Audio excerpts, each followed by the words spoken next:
Hey guys, Know How Cook here. Thanks for clicking on my video. I'm going to show you how to make the best flavored beef chili ever.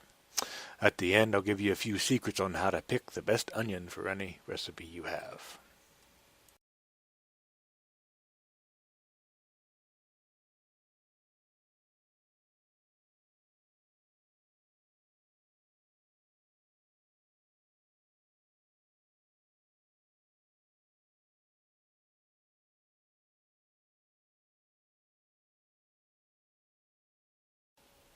Okay, here's where I show the best way to cut an onion if you need it chopped fine as this recipe calls for.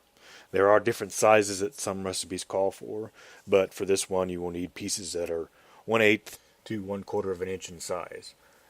First, you will want to cut the root off as shown here, then cut the onion in half and lay both pieces flat. Then slice the onion as close to the root as you can without cutting through the root. And then turn the onion sideways as shown and slice.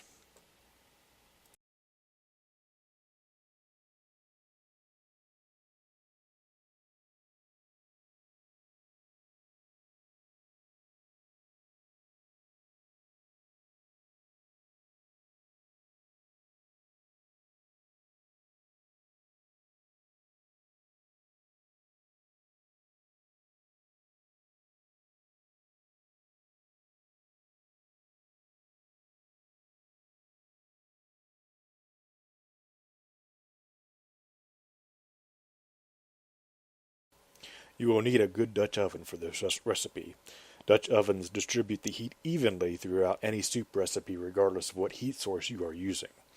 I have used this one on campfire, so it is a bit charred as you can see. You will want to heat the vegetable oil in it until it is simmering but not smoking. Then you can add the onions, bell pepper, and the rest of the spices as shown. This is the most important part of this chili recipe. You must heat the spices before adding any liquid, otherwise the flavor that the spices add to the chili will be greatly diminished. And if your spices are more than a year old, I would replace them. Spices do gradually lose their effectiveness over time. You will want to cook the vegetables and spices together for about 10 minutes until they are softened and beginning to brown.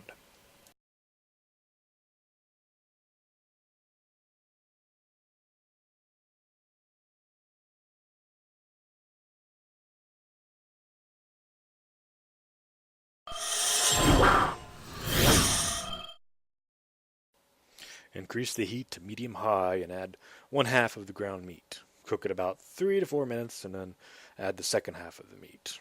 And then cook that for another 4 minutes. It is very important that the ground beef be 85% lean ground beef, otherwise you will have a very greasy and tasteless chili.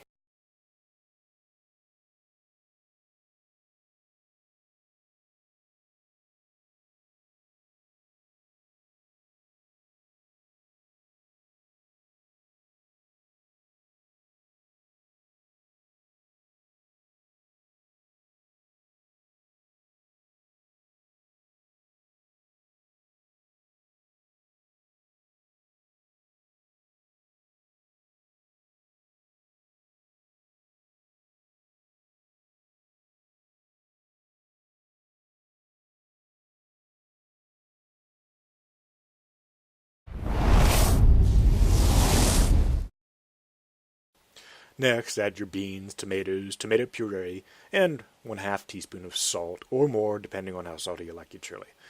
Reduce the heat to low and simmer it for 1 hour. Try and stir it about every 15 minutes.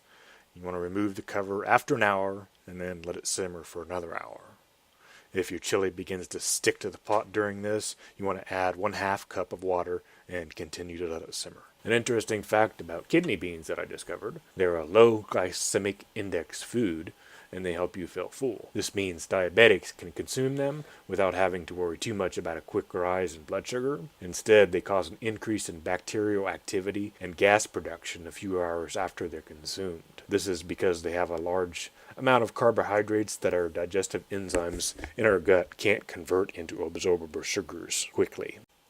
And here's the information on onions I promised at the beginning.